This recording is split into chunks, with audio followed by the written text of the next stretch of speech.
progressive.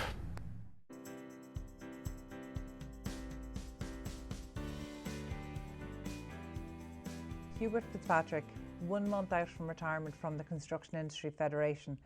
Is there any reality around the construction industry that you feel free to say only now? No, the construction industry has been a terrific industry to work with. I joined the CIF back in 2003 at a time when the industry was really on an upward trajectory in terms of activity levels. And I joined as Director of Housing and Planning at the time, a role that I really, really enjoyed.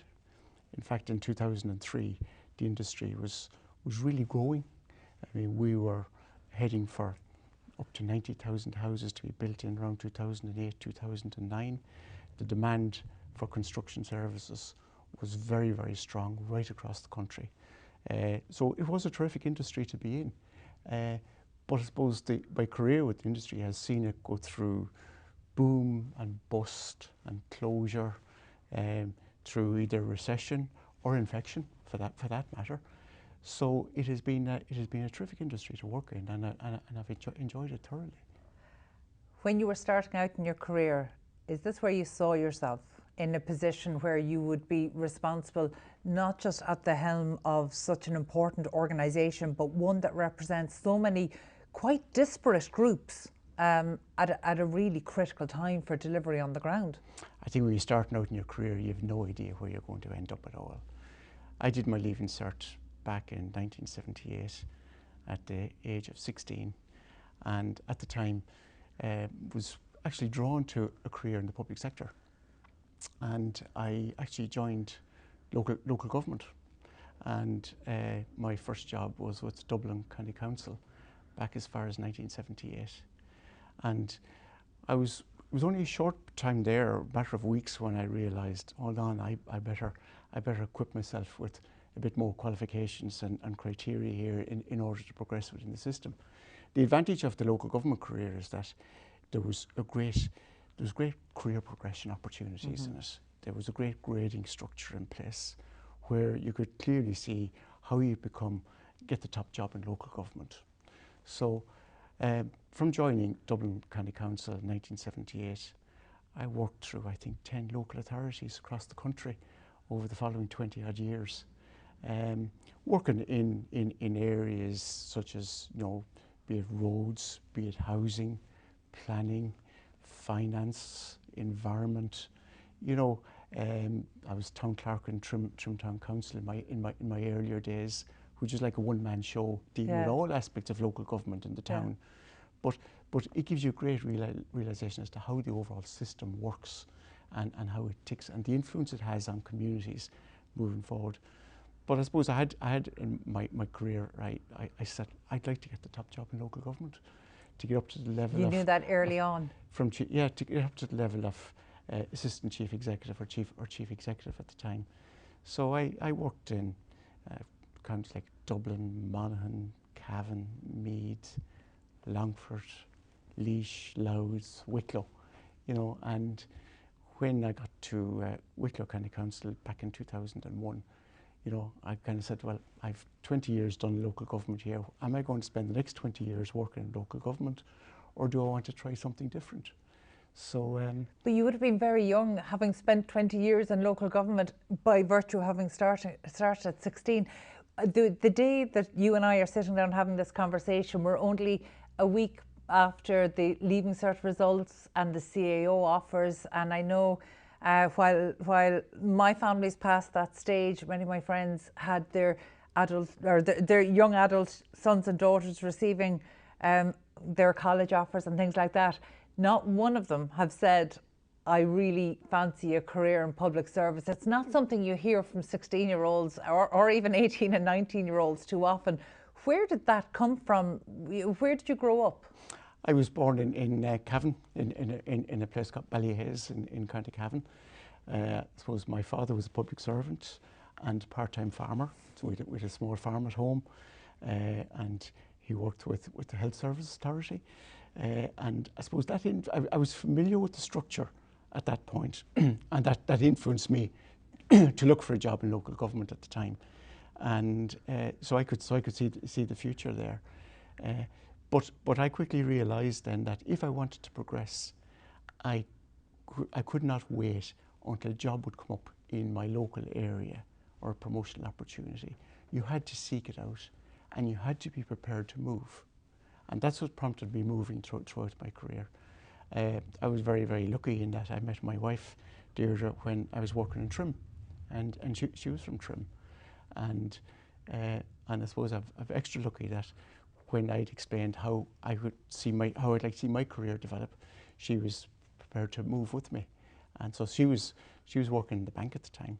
So she was accommodated in a couple of transfers when we were moving from county to county. But it did come to a point where we had 2 children at the time, and the transfer option wasn't there anymore.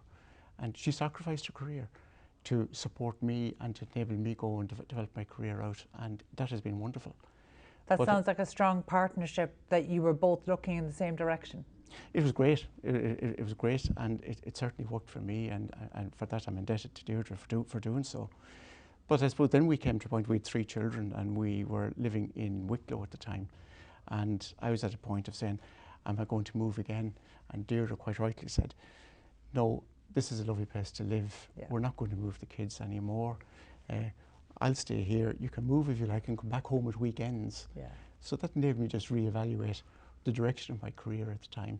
And I suppose that prompted me to actually look for a job outside local government, so I could continue to work and live in the place where we'd settled down and loved. Well, as a Wicklow woman myself, I can see the appeal. While I live at the other side of the country now, there's something very special about Wicklow, and the proximity to the capital, but it really is aptly named as the Garden County of Ireland. You know, if you want to indulge in other activities and have a really good life outside of work as well, it's a great location for that, as long as you're not commuting up and down. Well, I did put up with the commute. The traffic is the only problem in Wicklow. It is, and the train service is okay, but it's you know, it's every half hour, or it's not as regular as you'd like it to be. But it is a great place. We're living in Greystones now for the last 29 years, and that's home to us. But certainly you have to commute into Dublin every day. Could you have imagined a life in Cavan? I suppose when I was starting out, possibly, but then when I've moved around a lot, you know, you're advancing your career, and I don't believe I'd have had the same career opportunities had I just stayed in Cavan. And did you ever consider, because you know there was a farm at home, and your dad was showing that balance of public sector and public service with farming, did that ever cross your mind? Was it something you considered? It crossed my mind for a short period of time, and I suddenly realised, look, I prefer, you know, a career where I could devote my full attention to a career, and that would bring me new places. You get to meet more people, new organisations, and there was a lot of enjoyment out of that. So no, I was quite happy, because I moved off, and then I just adopted the nomadic lifestyle for a period of time. And was quite happy with my decision. You know, it's interesting if we reflect on, say, a 36-year-old today. Not only would they not have 20 years of contribution to the public sector and to public life, chances are they're still living at home, trying to get a mortgage, trying to find somewhere to live, maybe not even able to rent a home. So much has changed. That definitely impacts the opportunities that are there. So when you made the decision to move from public sector, were you looking at private sector, or did you know you needed to be doing something that maybe had a broader remit, that you were taking care that there was still that public element? I wanted a broader remit. I felt that 20 years in the public sector was fine, but there were a lot of skills and experiences that you'd have gained over that period of time that you knew you could bring to the private sector with you and enjoy it. I suppose when I had an opportunity back in 2001 leaving, I joined A&L Goodbody, the consulting firm of the legal firm based in IFSC here in Dublin. And I joined a unit that was primarily dealing with relationships with public bodies and a good deal of private client work. And it was actually terrific. It was a great experience working in a different organisation, working in a different culture, and it really enhanced my skill set to enable me to bring that forward back into the CIF. And when I was there, as I said, great deal of interesting private client work. Those who had challenges with, be it public sector agencies or others, had problems in their views, how it could be solved, solutions, and indeed working in an element of project management. With that firm, I also had the privilege of working with some key members who are here in the CIF in terms of some of their projects, and strategizing and bringing particular initiatives to a conclusion. And I really, really enjoyed that. Talk to me a little bit about the upskilling that you did. You mentioned that almost within weeks of going into the public sector, you knew that the ambitions you had to get there, you would need to be bringing more than you were bringing as a leaving cert, as somebody just post leaving cert. So actually, what kind of training and what kind of education course did you set yourself on? Well, I said straight away then, I set onto a correspondence course with the Institute of Public Administration, and I pursued a BA in Public Administration at the time. And I tried to marry that in terms of trying to get promotions in the intervening period as well. And so I completed that after a number of years. I then went and started the Institute Chartered Secretaries and Administrators course. I qualified to be Chartered Company Secretary. And at a point then I brought accountancy to a certain level, but I knew I didn't want to be an accountant. Yeah. So I didn't finish it. An excellent skill set to have, though. An excellent skill set, and I think even though I didn't complete the qualification, I think those basic groundings actually stood to me throughout the rest of my career, because they are key principles that everybody needs. But it enabled me proceed in a different direction, and I didn't want to end up an accountant. Yeah, so it feels like you've always had that clarity of what you want and almost your next steps. And I think actually that's one of the things that people find intimidating when they try to plan out or map out the journey of a career, that it's very easy for us sitting back. You're a month off retirement here within the Construction Industry Federation, that it probably looks like quite a neat line that you've drawn there, but I'm sure it didn't always feel like that. The promotions you were going after, the ambitions that you had, what was driving those? Why did you want the next level and the next level and the next level? Was it about income, status, public service? What was it about? What was driving you at that time? I think the biggest thing was job satisfaction. Okay. And you wanted to get to the next level, and it was more satisfying, it was more challenging. And I suppose there's a status piece to it as well. Yeah. I don't think you can ever map out your career. And any young person setting out cannot predict where they're going to end up. Yeah. Could I have seen myself when I was 20 years of age ending up in the CIF? Absolutely not. I didn't know. And I think any young person setting out should set, well, where do they want to see themselves in 5 years or possibly 10? But I don't think you can look beyond that, because things change and they continuously evolve. And I think you need to always keep looking, what do I enjoy what I'm at? If I enjoy what I'm at, I'll excel at it. And I think that's the important point. I think during my local government career, I remember working in housing. I really loved it. I mean, I was dealing with tenants in social housing right across the county. I was, listening to their problems at times, which can be quite challenging. I remember one occasion when my boss said to me, "We've a problem with rent collection in a particular part of the county," and I said, "So I'll do it on Saturdays." Then he says, "Great," and I ended up doing the job of a rent collector on Saturdays, where I go up to a county, and you got to know all the tenants in that area, where you could adopt a regimental approach to collecting rents from 9 o'clock in the morning until 4 o'clock in the evening. But it was a terrific experience in gaining an understanding of people's lives and getting to know people. And you could certainly see a different perspective on life compared to sitting back in the office. So I think in any career, you look at opportunities and challenges, and if it's going to be different and you can do it, go for it. And you can change subsequently. But don't be afraid of a challenge, and don't be afraid of looking at something new.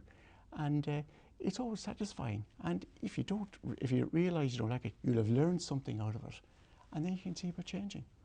That's a really interesting thing that you put yourself forward to do, not just getting out of the office, wearing your local authority badge essentially, knocking on doors and trying to collect money from people that you probably knew were in difficult enough circumstances at times as well.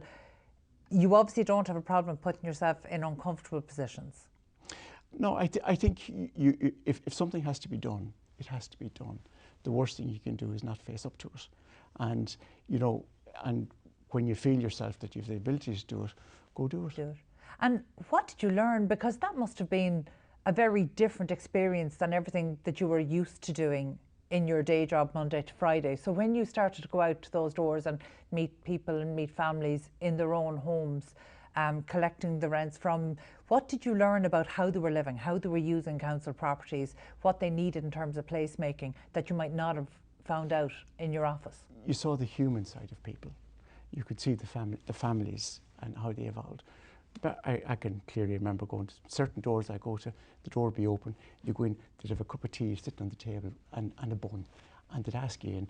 And I actually loved those chats in the school, and chats. You could talk to them for 10 or 15 minutes, and there was lovely insight into their lives. On the other hand then, you knocked on other doors and you got a totally different viewpoint of individuals and of their respect for their property and what way they viewed the public sector and the local authority. And, you know, it enabled you to be more decisive with regard to your interpretation of what you need to do in certain cases. Granted, in some cases, I would have had sympathy. In other cases, I wouldn't have had sympathy. But that's life. But I think it was very educational from my perspective in terms of how you could deal with people, especially when you're in public service. How did that experience change how you went on to continue your Monday to Friday work? I was single at the time. What was I doing on Saturday? It just meant that I wasn't out as late on Friday night as I'd normally be. But I put it down to an enjoyable experience, because you suddenly were meeting. You could be meeting 150. You'd knock on 150 extra doors on Saturday that you wouldn't normally knock on, and that you wouldn't have the experience of meeting with those people. Sometimes you get a very cold shoulder. In other cases, it was very warm. But I think in your day-to-day work, it gave you a better understanding of life and what were the concerns of some people, what were the intentions of some people, and how you could actually deal with it. So I think it meant that my attitude was more informed. Are you a sociable person? I would think I am. I'm probably a little reluctant in some cases, but when I get comfortable in an environment, I absolutely love it. So there probably is some element of shyness there, but I do enjoy it. And did you ever consider a more public role, as in maybe local representative? Have you ever been interested or involved in politics?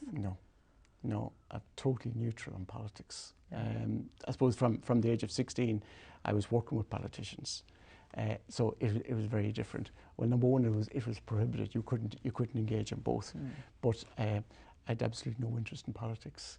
I admire the politicians for their commitment for what they do in life. It can sometimes be viewed as a thankless job, but you know, somebody has to perform this role, and fair use to the people who give their entire careers to politics. But politics isn't for me. Yeah. Well, look, again, you seem to have that clarity, that just knowingness about what your next steps will be. And over the course of our chat today, you know, we might tease out what comes next, because you definitely don't strike me as a man who's facing into retirement in the traditional sense. So we won't even go there early in our conversation. But I'm really interested to know, informed by your work, say in the first 2 decades of your career, is there anything about how we're delivering housing on the ground? Because obviously it's very different now. We've got much more involvement from the approved housing bodies, and the local authorities have a slightly different and in some ways much more challenging role than they might have 20 years ago. Is there anything that maybe, are there any of the learnings from 2 decades and over 2 and 3 decades that maybe we've lost today? Back in the 80s, the local authorities took a very proactive approach to social housing delivery. They built housing schemes themselves. they actually acquired plots of land and they sold off sites for private sites development. They installed the services and got it up and running. And I think there are many instances right across the country where we might need to return to those policies. What's wrong with the local authority going in and buying a large parcel of land itself again now and actually going in and engaging contractors to build social housing schemes? What's wrong with servicing large tracts of land and selling off portions of that land to smaller builders who can go in and build speculative housing on those lands? And I think we need to actually go back to an element of that because it was very, very successful. Back in the 80s, about a third of all housing built at the time was all social housing built directly by local authorities. And I don't see any reason why that shouldn't happen again. I think our housing policy in the 90s tended to rely too much perhaps on the private sector and the private rental sector and the housing assistance payments and payment model, in that the public sector did not continue to own the large tracts of social housing that they traditionally owned. And I think the result of that policy is now coming home to have major impact. So I think we need to get back to actually direct social housing delivery by the public sector bodies, by the engagement of contractors to come in and build those houses for them. And I think that's one of the most effective ways in order to deal with the challenge moving forward. One of the main criticisms to that approach seems to be this lost skill set across the local authorities to be able to do it. But actually, if we were to ramp up to this, how is it likely in the next 5 years, 6 years, 10 years, that local authorities could regain the skills and access the talent they need to be able to do this? When we see, even for example, planners across the country, we're 500 planners short across the public sector. So actually, while it seems like a sensible approach, could we realistically get there? I think there's two different questions you've put to me there. One is the shortage of planners and the other is the skill set in local authorities to build social housing. Certainly we have a lot of local authorities involved in provision of housing, but there's no reason why you cannot have a centralised skill set that can deal with the skills required for a number of counties on a regional basis. And I think that centralised skill set would actually support the overall procurement of housing. It's not difficult. I mean, by and large, if you can end up with a standardised design, you have a standardised building regulations requirement that must be met in all cases. You need a procurement specialist expertise there in terms of the procurement. But I think that can be ramped up with support from a centralised body that can ensure that each of the local authorities can do so. The big challenge for them is to ensure that they have the land bank, and they need to be able to go out and ensure that they have a land bank where they can go out and provide housing. But that's something that the local authorities did pursue back a number of years ago, and I think that's an area that they must get back into. It is the case also that there is quite a lot of lands in public ownership at the moment, and that's something that can be addressed. In relation to your question or your point about the planners, certainly, yeah, there is a shortage of planners, and we do need to ensure that there are more planners recruited, because we both have a demand for planners in the planning authorities, in Uncommission Planola, and indeed in the private sector. But when we talk about planners, we need to ensure that it's not necessarily all planning control or development control. I mean, we've had a Planning and Development Act, and very often the planners in the public sector will view that as development control. I would say it should be development facilitation in accordance with agreed codes and in accordance with the development plan policies.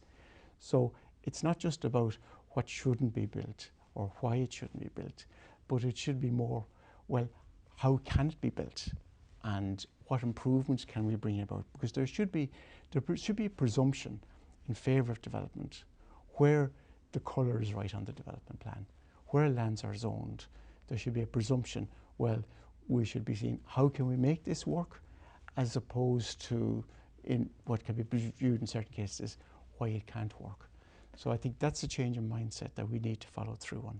I definitely want to talk to you more about planning, but before we go there, I'm surprised to hear you say one of the biggest challenges to local authorities delivering social housing would be that land bank, because actually I would have thought that for the local authorities, land would probably be I don't want to say the easiest asset there, but actually the land exists, but is it actually our ability to service that land is the big challenge at the moment. And I know that obviously will differ from county to county, but in terms of actually, you know, obviously we have the LDA that's taken care of, that is tasked, has the remit of taking care of very large tracts of state land that might have been under the control of organisations, whether it's Irish Rail or the Health Service, the various different state bodies. But actually, we have the land. What we don't have is the ability to service them. Could the local authorities be more proactive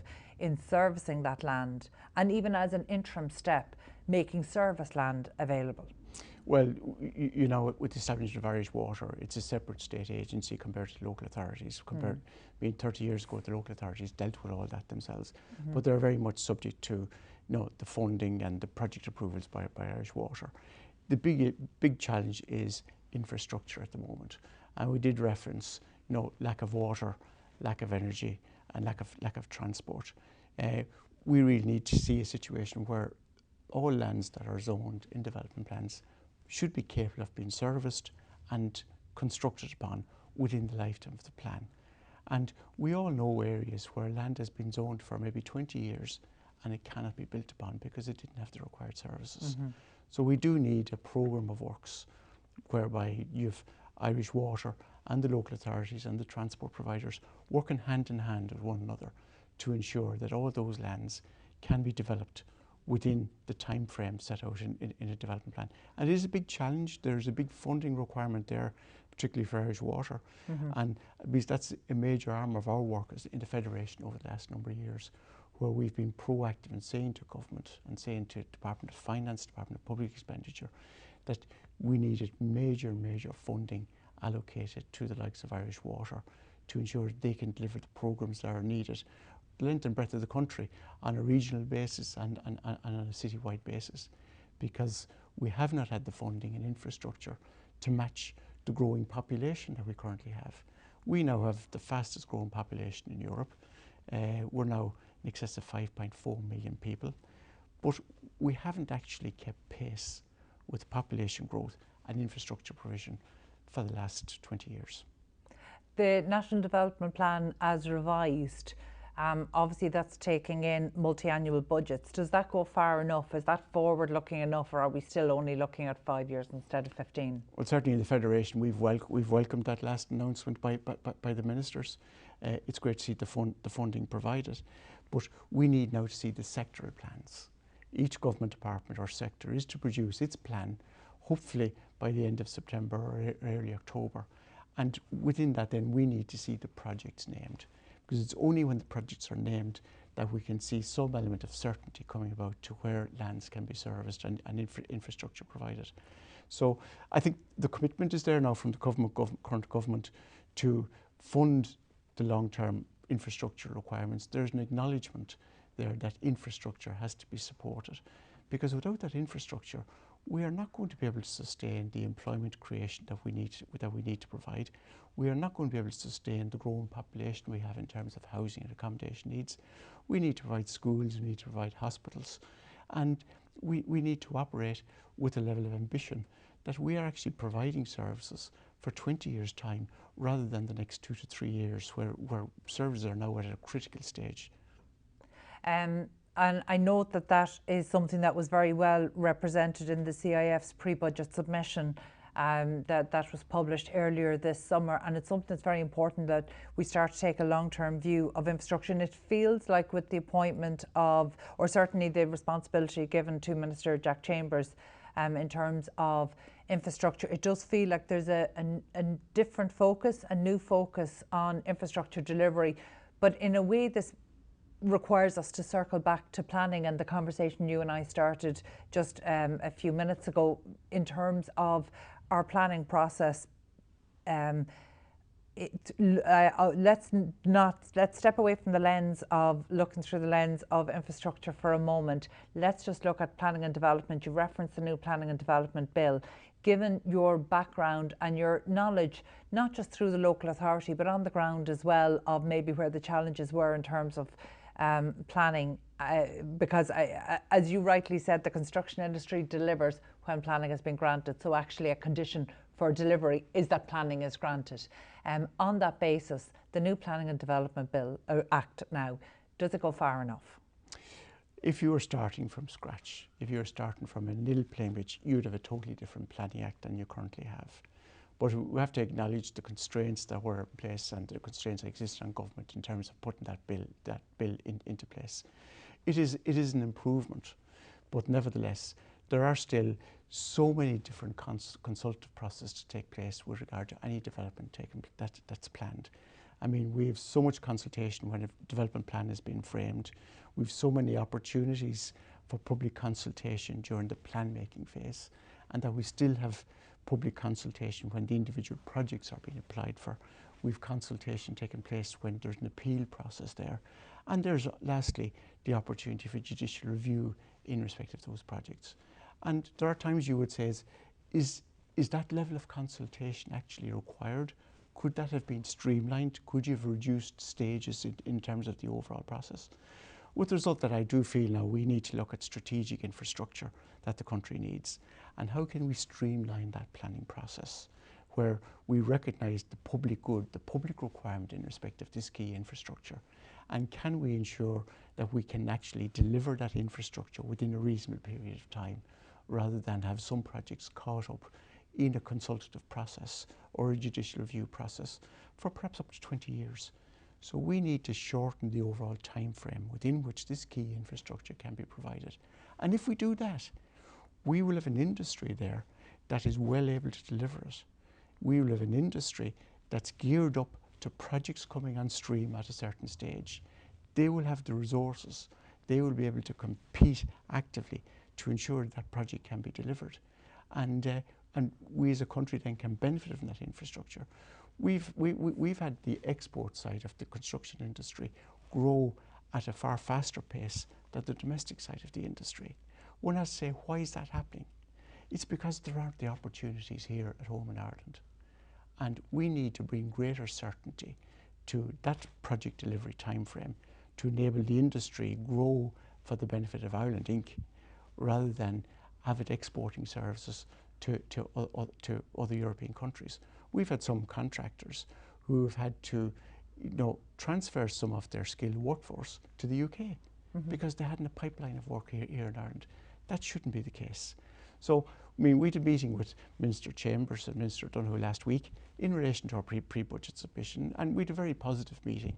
And the whole soundings from the government departments at that time was they're concentrating on, they're recognising the infrastructure need we have and a commitment to provide infrastructure.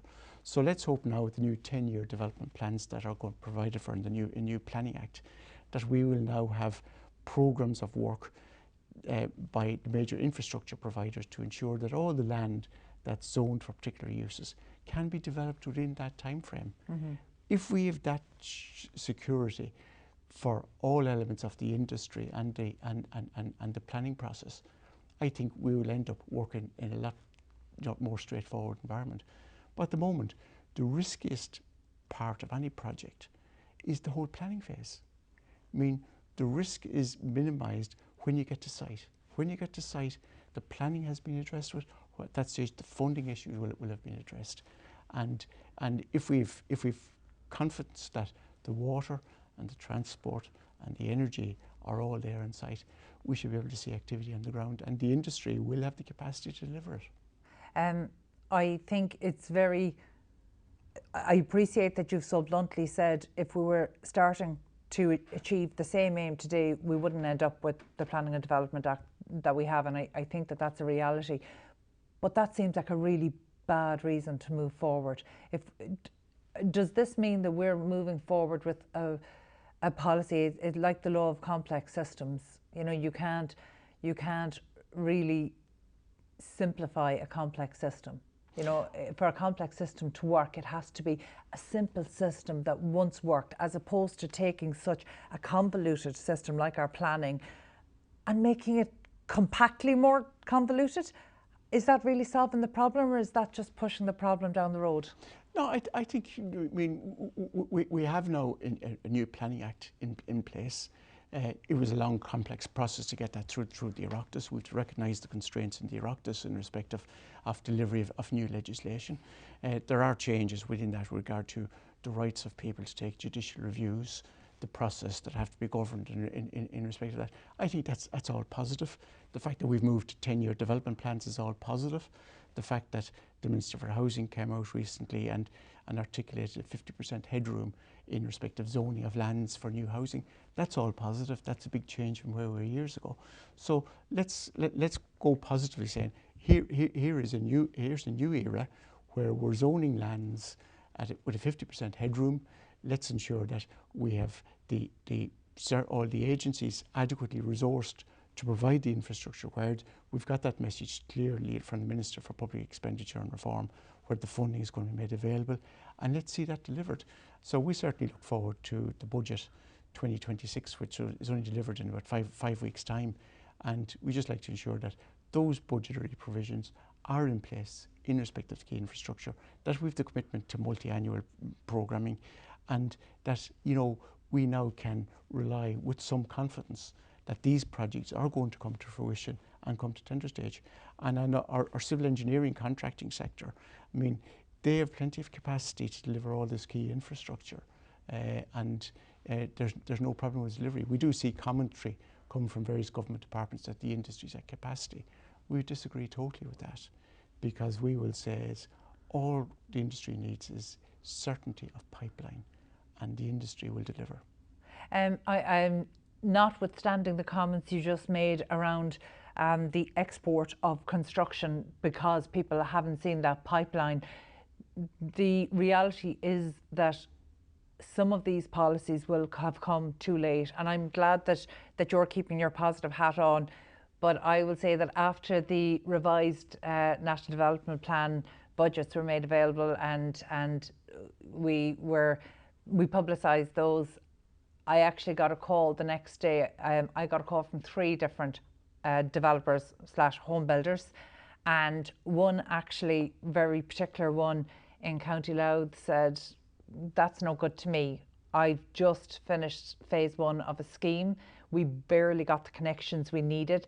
I can't be assured of the connections we need to move on to phase 2. So I can't access my funding. I have to let my team go." So essentially, while we were in one office celebrating multi-annual budgets, a huge increase, our 275.4 billion infrastructure budgets, it's too late for people who are on the ground, who actually have equipment on site, who had teams on site. They can't get their connections. So it's great to know they'll be there in 3, 4, 5, 6 years' time. They're not there today. Those teams are being let go.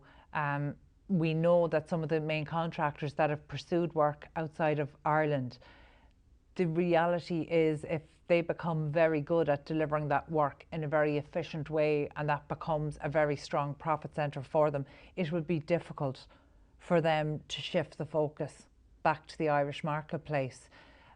There is a reality on the ground that some of the progress that you've seen, and I indeed welcome much of that as progress, it has come too late for some. Is that something that you're hearing through your membership within the Construction Industry Federation? Well, it's never too late.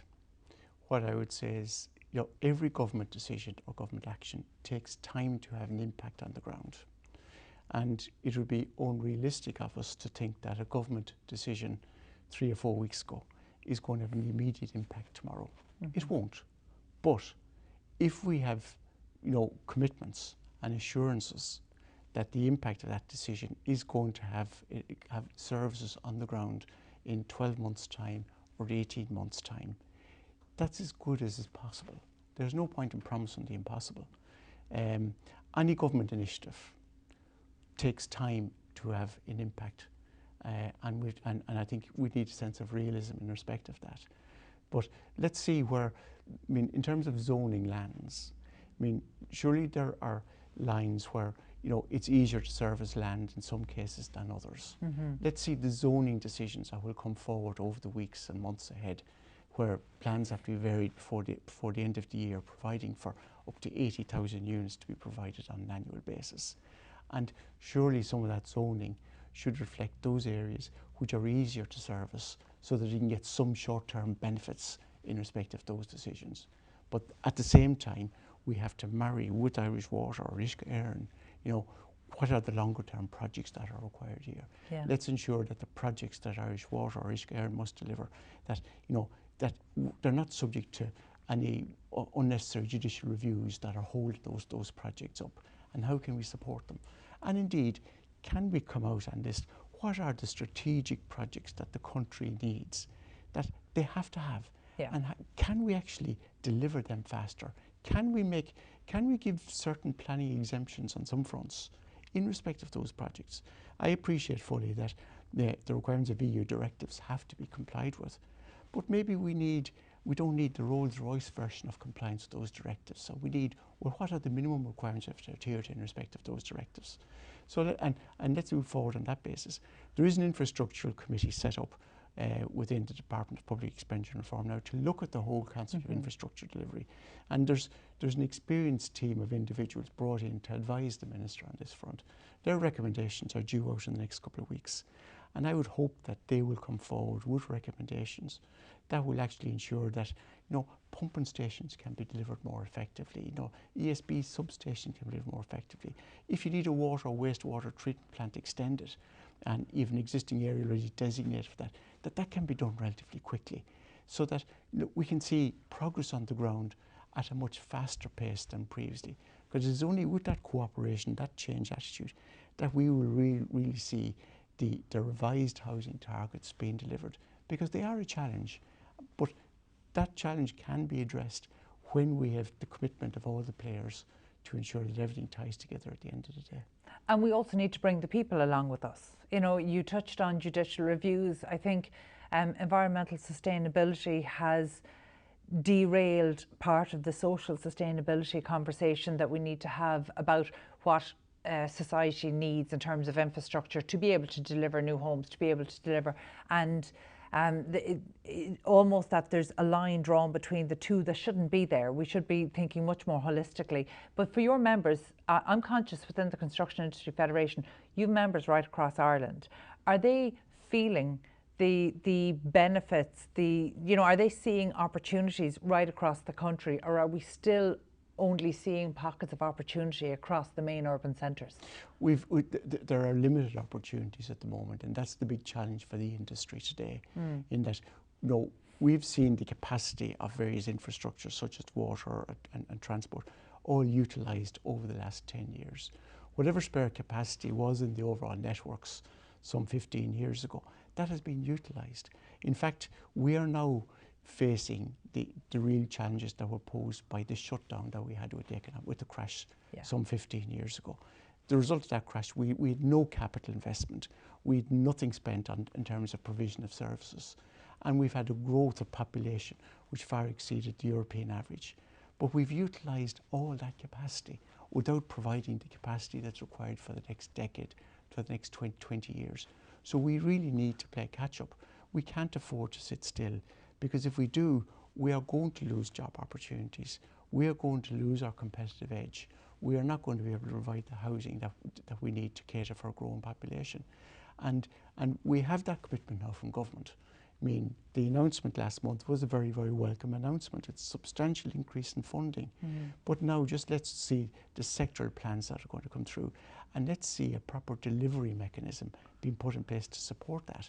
Because without that, we are going to be going backwards. So we do see challenges right across the country in terms of, within our regions, there's a shortage of services. There's a shortage of services in many provincial towns throughout the country. But we need to ensure that those services are provided, meeting all the European directives and the environmental requirements that are necessary. But maybe we don't need, such a cumbersome planning process to get it through, and we can streamline that process while still maintaining quality environmental standards. Do you think we need to bring the community along in a much more open way than we have been? So, and the reason I'm asking that question is that to deliver, notwithstanding, your call for the designation of strategic infrastructure, which I think is incredibly important. The things that we need to underpin how and where we live. We need certain services, so that goes beyond water and wastewater and energy. Now data storage has become an important utility for us, as has access to broadband. You know, these are things that maybe 20 years ago might not have been as important, now critical. The fact that we need these right across the country, our National Development Plan is still quite imbalanced in terms of where investment will go. So for example, under the National Development Plan, we're seeing a 20% allocation for housing, so therefore you would assume resulting infrastructure across rural Ireland, yet we know there's 36% of the population living in rural Ireland.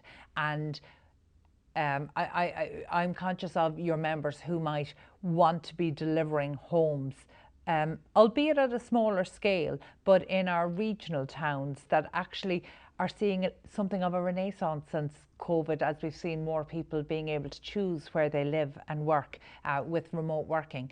Is that something that is factoring into the conversation that you're hearing across your members within the CIF, or is the focus very firmly still on urban centres? Because, and sorry, the reason I'm asking you this question is because I don't think that the industry or government has done a great job in telling the people why we need wastewater plants, why we need that essentially we can't build houses if there's no pipes in the ground. You can't, you know, I think consumers are now starting to understand, actually, even if those homes are built, if we don't get connection to Irish water, we can't move into them. It's been quite a big story over the last number of months.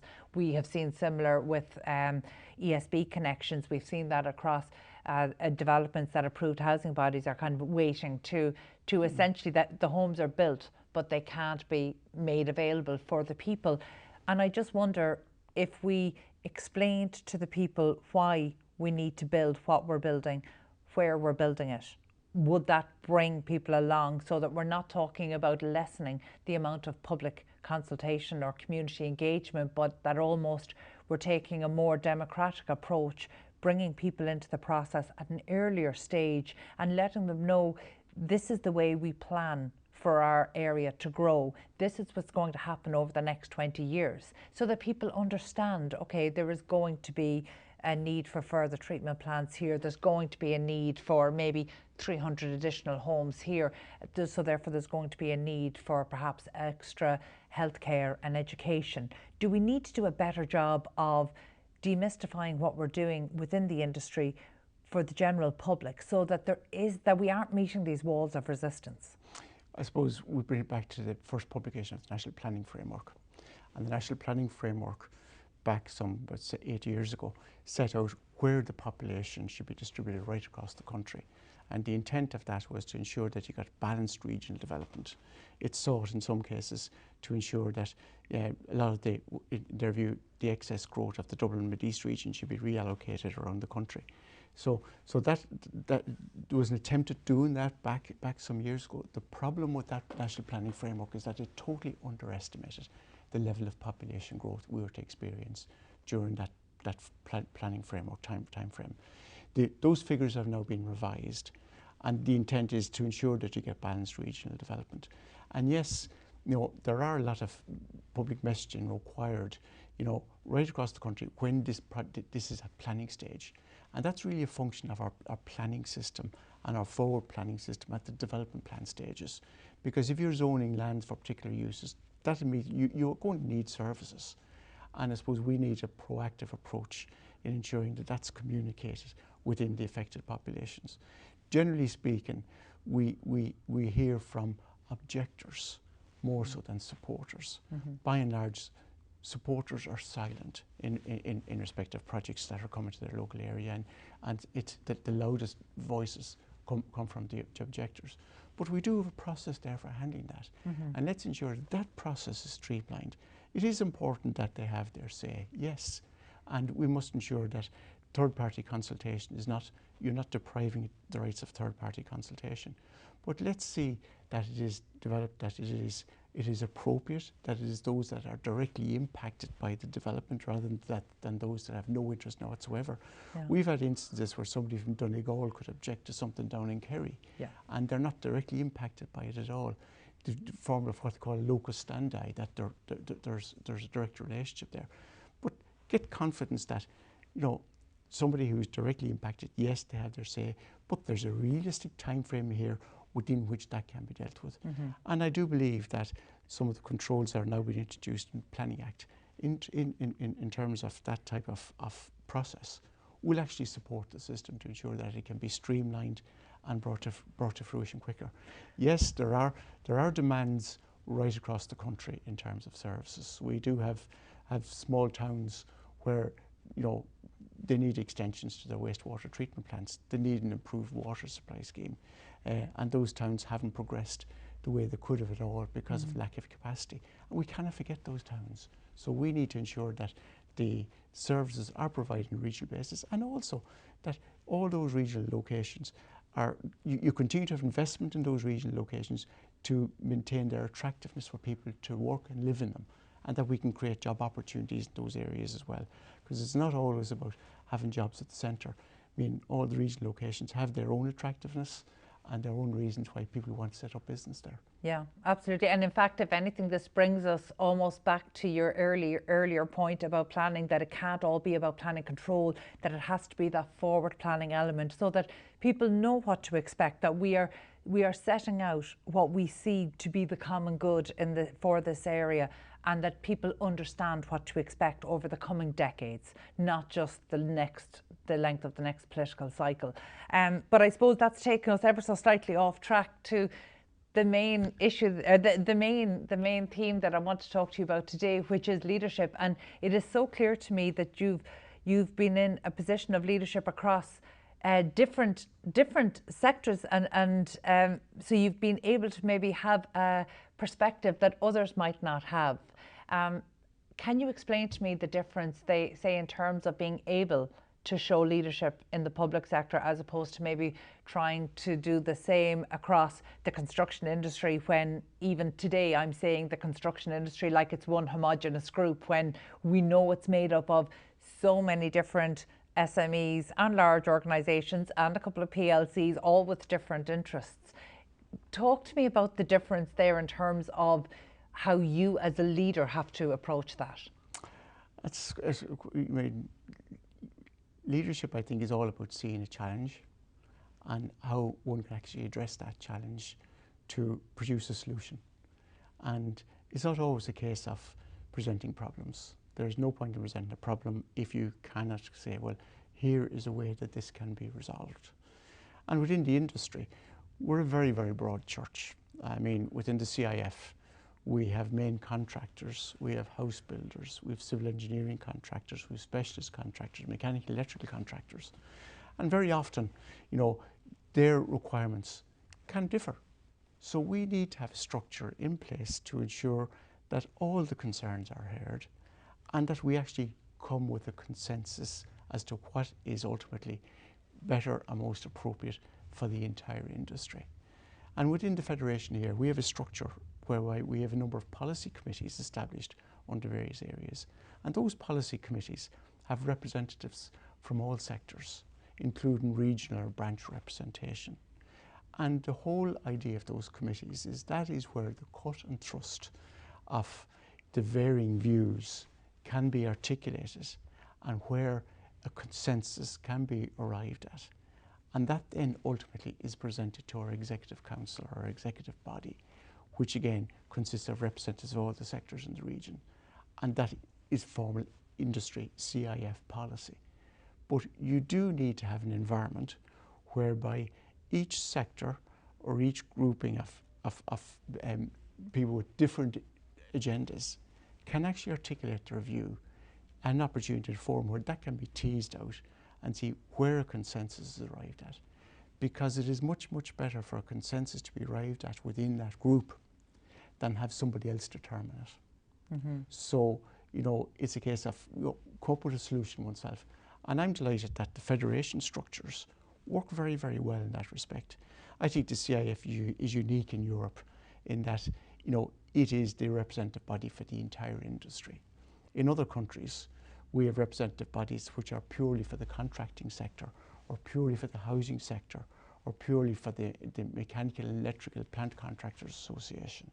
And so there are taking their own views, but I believe the strength in the federation is that it is united for the entire industry, and that when we go into government, when we go in to meet the ministers on our pre-budget submission, or when we go in to meet the Taoiseach and the senior ministers in the Labour and Economic Forum, that we are talking for the entire industry, that directly employs 170,000 people, that is made that without an industry,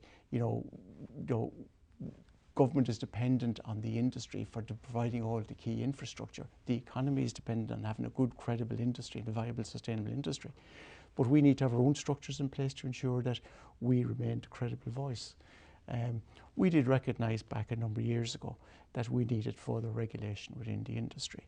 We did have certain, in some cases, we had individuals setting themselves up as contractors or builders without any experience whatever in this sector. And this was very evident at the time of the economic crash.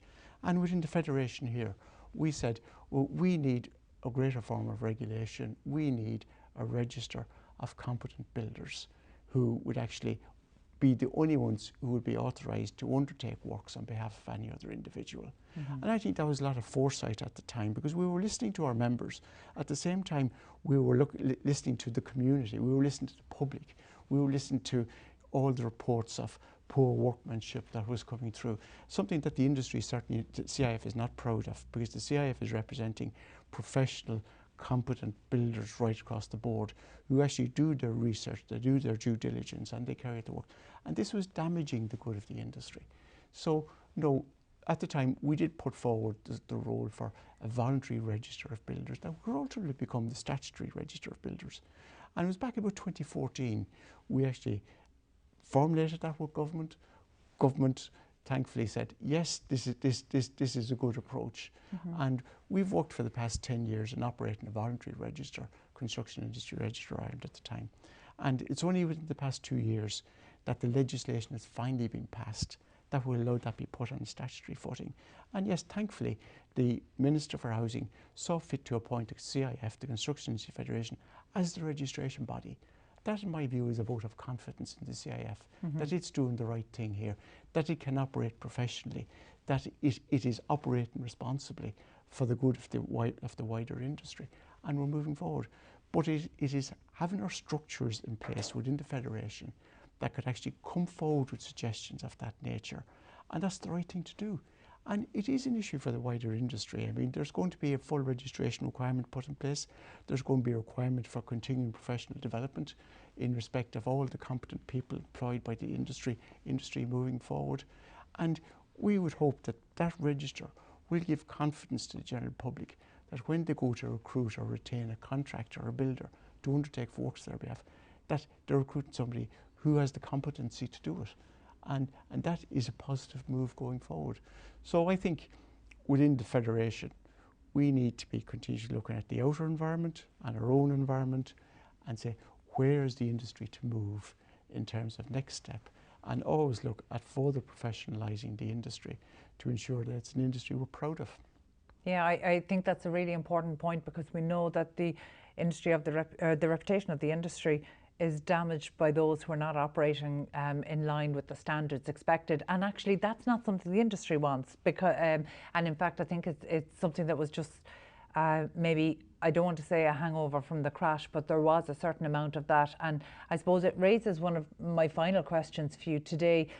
Given that you have been in this industry and seen through some very difficult times, and most recently COVID and Brexit, and we haven't even started to fully explore kind of the impact of the tariffs and what they're going to do. But have there been any missed opportunities, say, since the early days of recovery, so 2012, 13, 14, and as we were coming out of the crash, have there been missed opportunities, maybe some that could have been taken by whether by policymakers or government of the day, or even by the industry, that might have put the industry on a clearer path to professionalisation and really enabling us to deliver on the ground? Well, we did recognise there was a difficulty with certification of standards and all back in 2010 during the crash.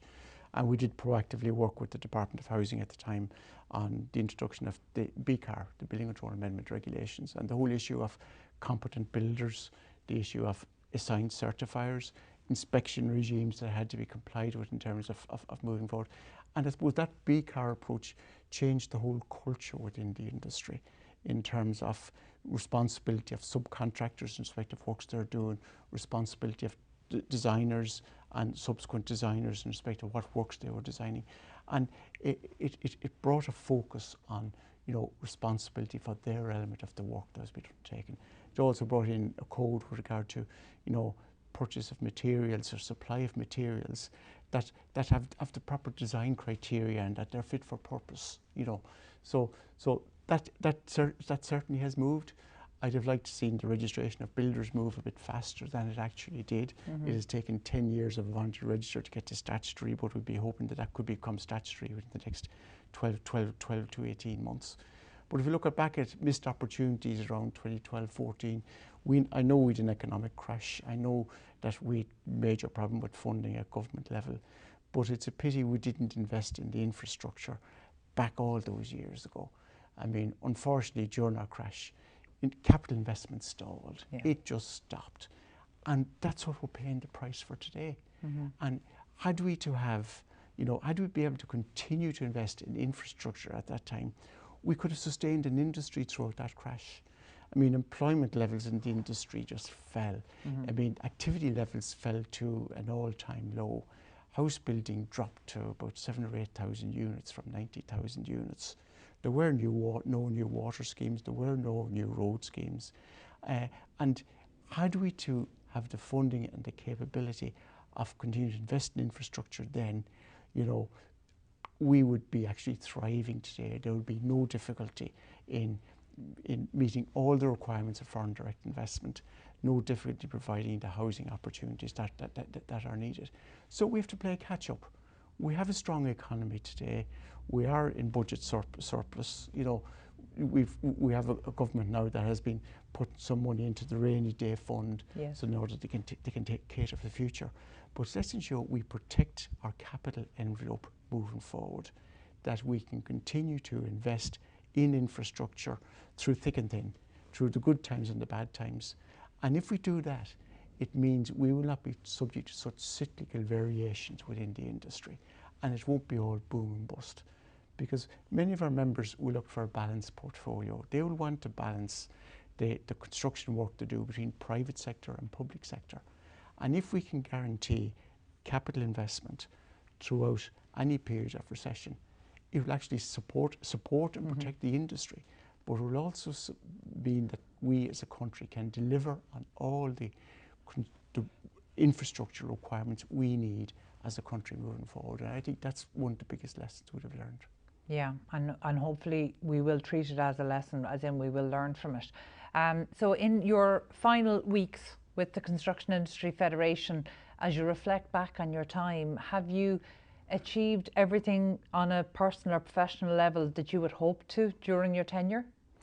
I suppose when I joined as Director of Housing and Planning, it's a role I thoroughly enjoyed at the time. I mean, it was a really challenging area. It had such great variety attached to it, and indeed the variety increased as the years went on in that role. When I was looking to get the job of Chief Operations Officer, likewise it was again a wonderful challenge.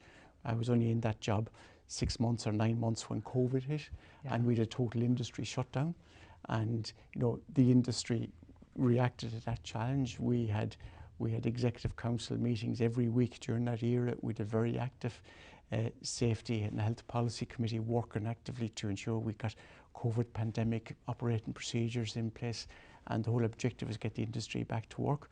And then a number of years ago I was very thankful and lucky to be offered the role of Director General, which again I've enjoyed. I've always enjoyed the roles I've been in. I suppose over the years I was always looking at the next opportunity. But at this point I have a 47-year career undertaken and behind me. and I've no regrets whatever over that career. I've actually loved it, through thick and thin. And there were difficult times, there were difficult challenges. I can remember in the gloomy days when suddenly we were meeting the Department of Finance in relation to the banking crisis. We then were meeting NAMA in respect of how the business plans were going to go. We were convening meetings with maybe 200 or 250 members present in a room, explaining how the business planning process would work with NAMA. It was like a social service to some extent, as well as providing very good advice to members as to how they should actually work their way through the crisis that unfolded at the time. So there have been many challenges, many cases where one would have extreme empathy with the members who are going through very, very tough times. And likewise, when things have improved, there are the challenges. How can you continue to deliver housing output or infrastructure output when we haven't got the zoned and services land and the capacity isn't there? So it never got boring. It was always interesting, and it was always, well, what can we do in terms of addressing this problem, or how can we cope with a solution? So that has been wonderful. What would you like your legacy to be? Because leadership leaves a mark, it leaves an impact. What would you hope the impact on the industry, not just the CIF, but the industry, has been? I would hope it would be to have a very professional industry that, you know, the public have confidence in.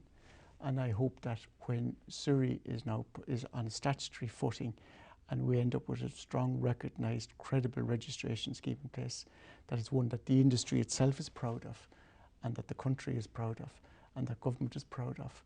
And I believe we've the governance procedures in place and the independent systems around that to ensure that will work, and that will be the pride of everybody in Ireland.